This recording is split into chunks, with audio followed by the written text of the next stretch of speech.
પૂર્વ પ્રધાનમંત્રી ડોક્ટર મનમોહન સિંહનું નિધન રાષ્ટ્રપતિ ઉપરાષ્ટ્રપતિ પ્રધાનમંત્રી ડોક્ટર મનમોહન સિંહના આવાસે પહોંચી પાઠવી શ્રદ્ધાંજલિ। કેન્દ્રીય ગૃહમંત્રી જેપી નડ્ડા સહિતના નેતાઓએ અર્પી પુષ્પાંજલિ।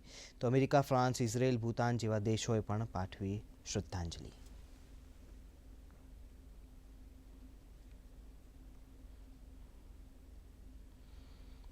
પ્રધાનમંત્રી નરેન્દ્ર મોદીએ વિડીયો સંદેશ જાહેર કરતા કહ્યું, ડોક્ટર મનમોહન સિંહની વિદાય દેશને પડેલી મોટી ખોટ।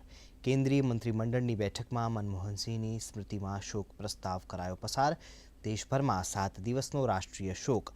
આવતીકાલે રાજકીય સન્માનની સાથે મનમોહન સિંહને અપાશે વિદાય।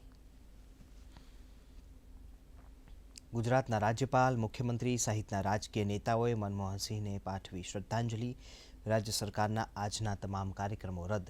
અમદાવાદનો કાંકરિયા કાર્નિવલ સંપૂર્ણપણે રદ।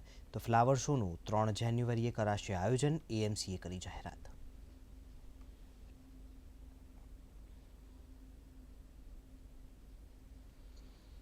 ખ્યાતિકાંડમાં પીએમજય યોજનાના બોગસ કાર્ડનો મામલો। ક્રાઇમ બ્રાન્ચે વધુ 3 આરોપીઓની કરી ધરપકડ। આરોગ્ય વિભાગના અન્ય 2 શંકાસ્પદ કર્મચારીઓનું પૂછપરછ। તો આરોપી મિલા પટેલ ઇમરજન્સીમાં પીએમજય કાર્ડ અપ્રૂવ કરાવતા હોવાનું જણાવતું આરોગ્ય વિભાગ।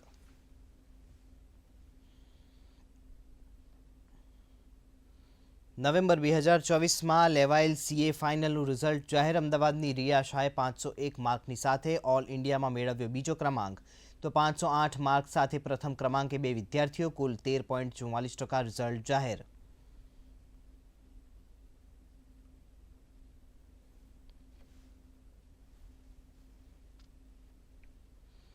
તમિલનાડુમાં અન્ના યુનિવર્સિટીમાં વિદ્યાર્થીની સાથે દુષ્કર્મ મામલો। રાજ્યની ડીએમકે સરકાર વિરુદ્ધ ભાજપ પ્રમુખ અન્નામલાઈએ ઉગ્ર વિરોધ સ્વરૂપે ખુદ પર વરસાવ્યા કોરડા। કહ્યું, જ્યાં સુધી ડીએમકે સરકાર સત્તાથી બહાર નહીં થાય ત્યાં સુધી ચપ્પલ નહીં પહેરું।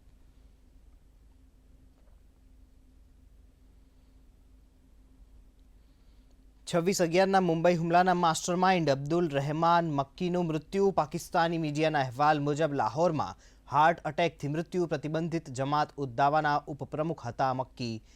જાન્યુઆરી 2023માં યુએનએસસીએ તેનો વૈશ્વિક આતંકી કર્યો હતો જાહેર।